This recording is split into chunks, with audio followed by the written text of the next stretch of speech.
All right, welcome everybody to today's Q&A. I'm happy to be here. There was somebody who dropped a question on here about a relationship and how to navigate after having disclosure. So I know everybody is chiming in from different places in their journey. And so today the goal is to help you answer this question. There's one question for today. So if anybody else has other questions, feel free to drop them in the chat here. But I'll go ahead and read the question here because a lot of times when a spouse discovers struggle with pornography, it alters her perception of the whole relationship. I think so many husbands struggle because they feel the love that they have for their spouse. They're struggling not because the spouse isn't enough.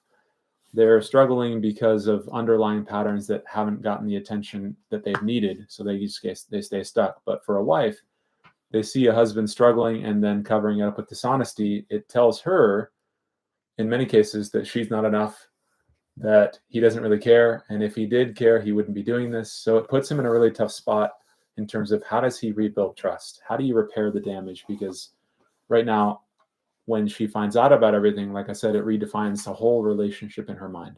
Whereas for a husband, it's compartmentalized. He says, all these memories were real. I did care about you. I do love you.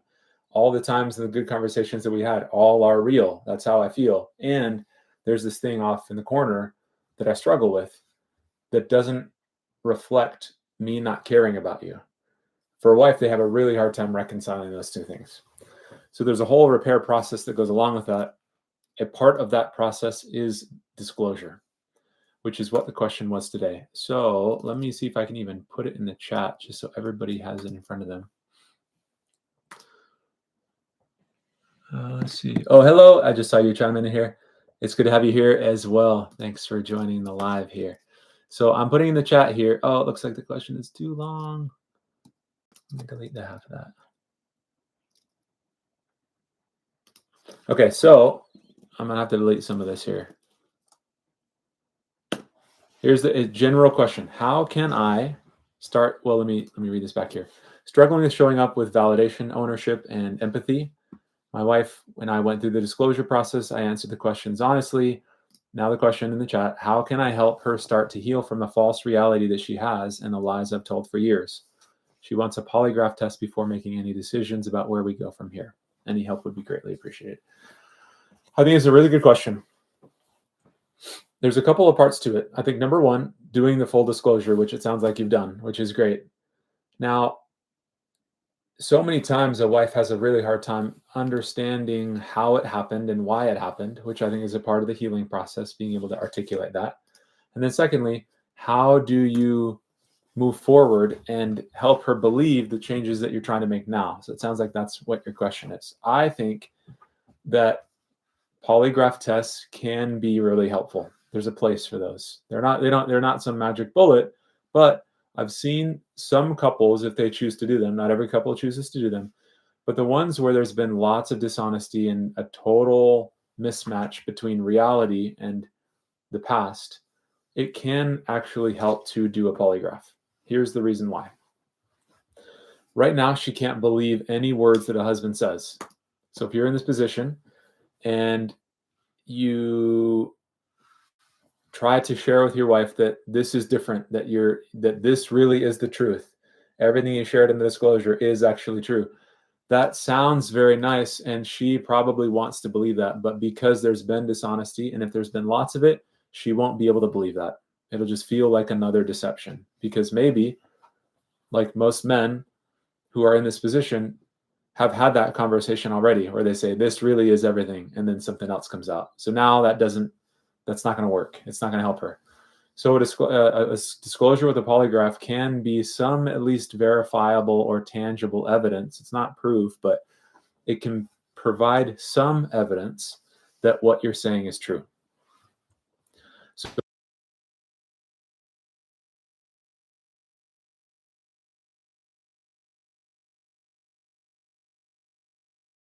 there's people in any city, and then you can get that set up. So, okay, that would be number one. Number two, that kind of answers your question about, well, that's the first part of the question. How do I help her start healing from the false reality? If she's asking for a disclosure, then do the disclosure, which you've done. If she's asking for a polygraph, then I think doing a polygraph would be helpful. Number three, it's so helpful. There's 4 steps to this. Number 3, helping her understand why and how.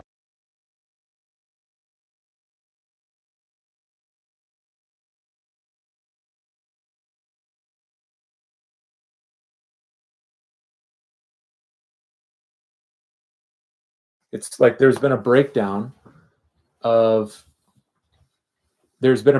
the way. If there's been dishonesty and acting out and hiding, it's critical for her to understand why and how. So for many people, it's a coping mechanism. So you understanding what the underlying root cause of that is. What are you coping from? Sometimes there's stress. Sometimes there's feelings of not being enough, loneliness, fears, inadequacy. It could be any number of things. But if you can help her understand how you got here, it being a coping mechanism or whatever else it was, if it's not, and how this pattern developed over time. That's a part of what we cover in the disclosure is how did this develop? What's the scope of it? How did it escalate? Where is it now?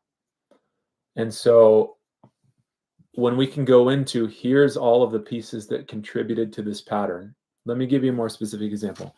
And I see a couple of questions here. So I'd love to touch on these here. Let me finish this thought, then I'll come to your questions. I think it's important that you're following up here. So let's not even let's say, I've worked with lots of men where the main reason why they're struggling is because they have feelings of low self-worth, and pornography has been an outlet for that. It's a way to cope with this feeling of inadequacy and not being enough. As a result of feeling not enough, when they act out, the shame compounds and they see themselves as less than or bad. It reinforces the idea of not being enough. And because of that, again, this is where it's not logical, but because they feel bad, then it sets them to act out. It sets them up to act out again. Because they feel shame, they feel low self-worth, they feel depressed, they feel anxious. They don't like how that feels. So the brain has learned if I turn to pornography, that's a very quick way to escape that, even if it's momentary. So this pattern grows and develops. And so if a wife understands, here's the source of my pain, it's me feeling like I'm not enough. When she understands that, it helps her to not take it as personally. And number 2, and maybe more importantly, it helps to create a plan for how to solve this problem. Because if she hears you say, when I struggle with low self-worth, I haven't had good coping mechanisms, I've just turned to pornography. Then when she sees you taking steps towards developing your self-esteem, which is the root cause in this case, when she sees you taking those steps, she will be able to feel the difference.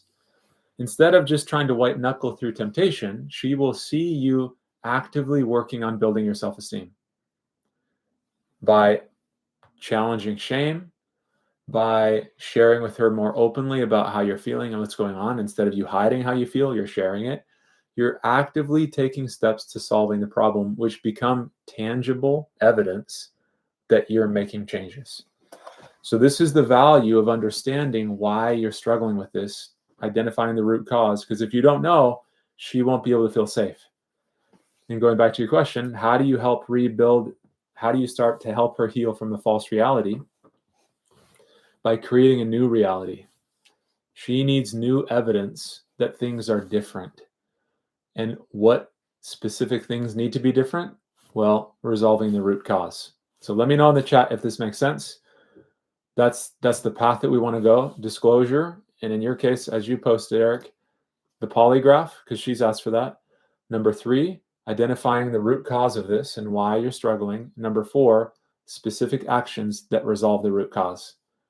That's how you rebuild a new.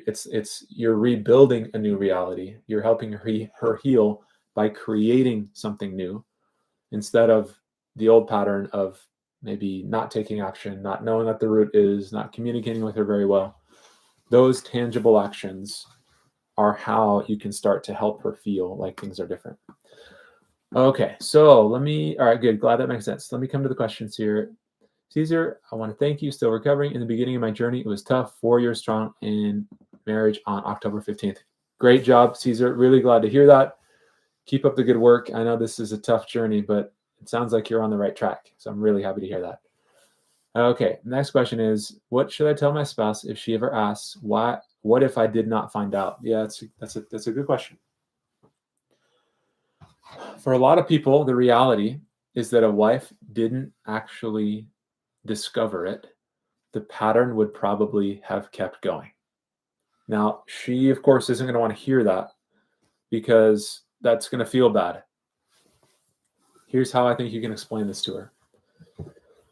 This pattern, the way that I view this, is it starts for most people early on.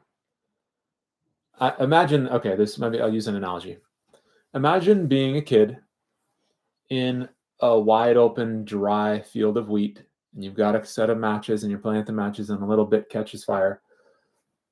As one strand catches fire, the next one does, and then it grows, and then it's like it reaches this, I don't know, size of a basketball, and then you start to panic. You're like, I don't know what to do. So you try to stamp all this out. I don't know. I got to put the fire out.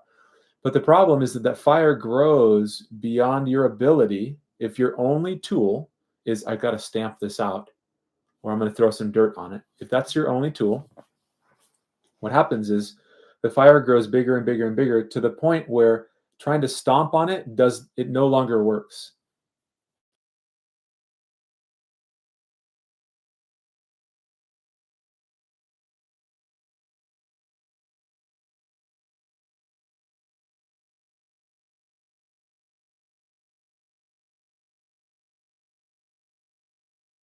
This no longer works. This works when you have a match, right? You can pour it onto a match. This is how I like to look at this when people are struggling with this issue. In the beginning, it starts out and there's curiosity. It's an escape. It's natural hormones. It's maybe a coping mechanism. Life is tough. There's a beginning of this. And then it starts to slowly increase in frequency, in the length of time that you spend viewing it. It increases in intensity. It then becomes a coping mechanism for a lot of people because they learn, I just feel better when I watch this, even though it might go against their values. It's a momentary escape. So the brain just seeks it. The brain is not really trained on. The brain is it's the operating system. It's not our brain is just the hardware. It seeks what feels good. It's the higher self, us, our emotional selves, that where all of our values are stored. It's the higher self. It's not the brain. The brain is just thinking pleasure. How do I seek pleasure and avoid pain on the most fundamental level? It's survival. So as a kid, we don't have the tools that we need. We have a little cup of water and it grows beyond our ability to solve it. So it starts to build and build and build and build. And then the pattern gains momentum to the point where you have a really tough time or you're not able to solve the pattern by yourself. The tools that you have are inadequate. That doesn't mean that you're inadequate. That means this tool doesn't put out a fire that's an acre sized.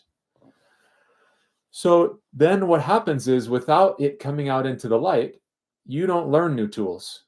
We just stay on the same trajectory. We try, it's like, oh, I poured as much water as I can, and I'm going to try to fill this back up and then pour it back on. That's willpower. That's suppression. That's effort. That's not going to solve the problem, as we described.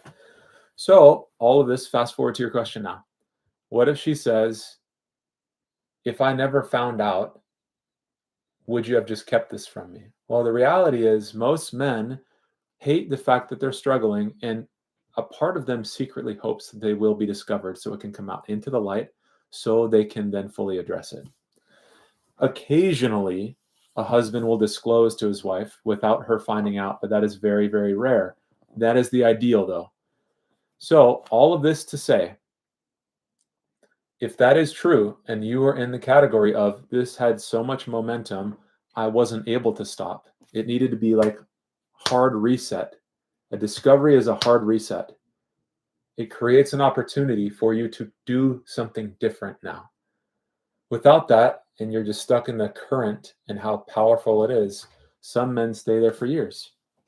So if that's you, you can just tell her, if this analogy resonates with you, you can use the analogy and let her know this is this pattern, and a part of me hoped that I got caught so I could stop. Or if that's not true, and you say, like, a part of me wanted to break free all along, but I just wasn't sure how. I knew that if I told you, it would blow up our relationship, and I didn't want to hurt you, but I couldn't stop. So this hard reset of you discovering now created an opportunity for me to make a change in the way that I've needed to. So you can tell her all of that and then validate how that still hurts, though, to hear. There's, as much as we want to make things right and make things better and minimize the pain, the reality is that there is a measure of pain that is unavoidable. But the way to soften it is through validating and acknowledging the pain and not trying to minimize it. So you can explain all this to her, tell her that, yes, that's true. I probably wouldn't have stopped, not because I didn't want to, but because I didn't know how. And you discovering this, as hurtful as that was for you, now there's this opening that enables me to make a change in a way that I couldn't before. So you can validate the pain, acknowledge how hard this is, and express your commitment to taking advantage of this time and this opportunity to make changes and get the tools that you need so that this does not keep repeating. So that's the best way that I've found to handle that question. Let me know if you have any follow-ups on that. I know it's a really tough conversation to have, but the acknowledgement and the validation is really, really key. Appreciate the advice. You explained it very well. I use the AAVR method and somehow works. Yep, that's the key. Acknowledge, validate, reassure. The more we can do that, it helps us to navigate the heavy moments. Then it goes back to showing her through demonstrations of action that you're different. And the more you show her that you're different and that you're taking advantage of this time and you truly are making these changes, she will feel that, which will then help to heal the wounds. So I think it's a combination of both things: acknowledging, validating, reassuring, and then following through on action that can help rebuild her trust. So these have been really good questions. There was no other questions in the chat from the post. So if you guys have any other questions, I'm happy to answer those. If not, I'd love to pick things up next week and see how these conversations go for you guys. So the goal is to ask a question so you can then implement the answer and then feel a change in your relationship. So if this is you and she's struggling with the question of why, what would you have kept going if I didn't find this, I would encourage you to have this talk with her today or tomorrow or whenever you feel like is timely. Or if you are the original person who posted, it's going back and reviewing what we said, but it's taking action and saying, if she wants to polygraph, great, let's do it. Scheduling that this week. Or so it would be scheduling that. It would be reaching out to the person who does this and saying, how do we most effectively do this? Here's our situation. I would take action on it. The more you take action and follow through together, well, you specifically, the more you can rebuild her trust. Okay, good. I'm glad this is valuable. You're very welcome. Glad to do the Q&A. I'd love to see next week how everybody's feeling. We'll do this for the next few weeks here and give you as much feedback and support as I can. So let me know in the group, in the chat. In fact, if you guys are not, if for whatever reason you see this and you're not in the group, here is the link. Hop into the group. It's where you can get support from not only me, but other people who are on this journey too. And I'd love to see how things are going and make sure that you're getting support in the coming weeks and getting your questions answered. So thank you all for being here. It's a pleasure as always. And I look forward to hearing back from you in the group and seeing you next week. All right, have a great rest of the week. We'll talk to you soon.